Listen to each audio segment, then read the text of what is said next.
Please like and subscribe. ఇంకా విద్యాదేవి టీచరే సుమతి అని అనుమానంగా ఉందని ఇంకా మహాలక్ష్మి ఇంట్లో వాళ్ళందరితో అంటుంది. ఇంకా విద్యాదేవి, శివకృష్ణ అందరూ ఒక్కసారిగా షాక్ అవుతారు. రామ్ మాత్రం టీచర్ మా అమ్మ కాదు అని అంటాడు.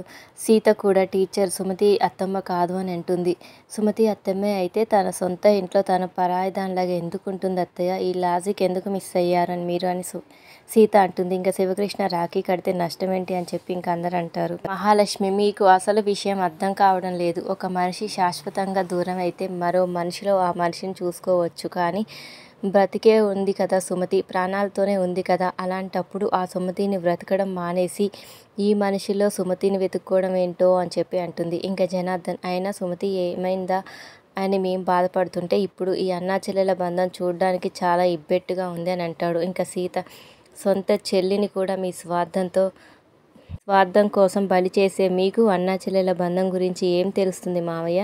మహాలక్ష్మి అత్తయ్య కూడా మా నాన్నకి చెల్లి వరుసే అవుతుంది. కావాలి అంటే అత్తయ్య కూడా మా నాన్నకి రాఖీ కట్టొచ్చు. ఒక రక్త సంబంధం ఉన్న వాళ్ళే రాఖీ కట్టాల్సిన అవసరం లేదు అని చెప్పి సీత అంటుంది. ఇంకా అప్పుడు మహాలక్ష్మి సరే సీత, నీ మాటలకు నేను ఏకీభవిస్తున్నాను. కాసేపు నా అనుమానం పక్కన పెడతాను. దేవుడిచ్చిన మీ అన్నయ్యకి రాఖీ కట్టండి విద్యాదేవి గారు అని చెప్పి ఇంకా మహాలక్ష్మి అంటుంది. ఇంకా అప్పుడు సుమతి శివకృష్ణకు రాఖీ కడుతుంది. ఇంకా శివకృష్ణ డబ్బులు ఇస్తాడు.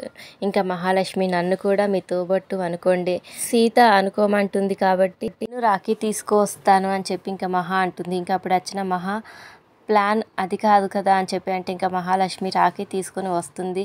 ఇన్నాళ్ళు నువ్వు ఏం చెప్పినా నేను అంగీకరించేదాన్ని సీత, ఎందుకంటే నువ్వు హాఫ్ మైండ్ అనుకునేదాన్ని. నువ్వు చెప్పింది 100% నిజం సీత. ఒక వ్యక్తికి రాఖీ కట్టాలి అంటే రక్త సంబంధం ఉండాల్సిన అవసరం లేదు అన్న నీ మాట నాకు చాలా నచ్చింది. అందుకే ఈ రాఖీకి నేను విద్యాదేవి గారితో నాకు కట్టించాలని అనుకుంటున్నా అని చెప్పి అనగానే ఇంకా శివకృష్ణ సుమతి ఒక్కసారిగా షాక్ అవుతారు. ఇంకా విద్యాదేవి గారు మీరు ఈ శివకృష్ణ గారిని ఎలా అన్నయ్య అనుకుంటున్నారో నేను మిమ్మల్ని మా ఆయనకు చెల్లి అనుకుంటున్నా, మీరు కూడా జనాకి రాఖీ కట్టండి అని అంటుంది. ఇంకా అప్పుడు శివకృష్ణ తన మనసులో తాళి కట్టిన భర్తకు రాఖీ కట్టడం, ఆ భార్యాభర్తల బంధాన్ని అన్నా చెల్లెళ్ళ బంధం అనుకోవడం, ఆ ప్రపంచంలో ఎవరూ పెట్టని పరీక్ష మహాలక్ష్మి మా చెల్లికి పెట్టింది అని చెప్పి బాధపడుతూ ఉంటాడు. ఇంకా మహాలక్ష్మి విద్యాదేవికి రాఖీ ఇచ్చి కట్టమని అంటుంది. ఇంకా విద్యాదేవి రాఖీ తీసుకుంటుంది. ఇంకా టీచర్ సుమతి కాదు అని తెలుసుకోవడానికి ఇలా రాఖీ కట్టమని చెప్తున్నా అని మహాలక్ష్మి అంటుంది. అభిమానంతో రాఖీ కట్టమంటే కడతారు, కానీ అనుమానంతో కట్టమంటే ఎలా అని చెప్పి రామ్ అంటాడు. ఇంకా జనార్దన్ కూడా గతంలో సుమతి అనుకొని మీతో తప్పుగా ప్రవర్తించానని దానికి పరిహారంగా రాఖీ కట్టమని ఇంకా జనార్దన్ అడుగుతాడు. ఇంతలో ఇంకా జనార్దన్కి ఫోన్ వస్తుంది.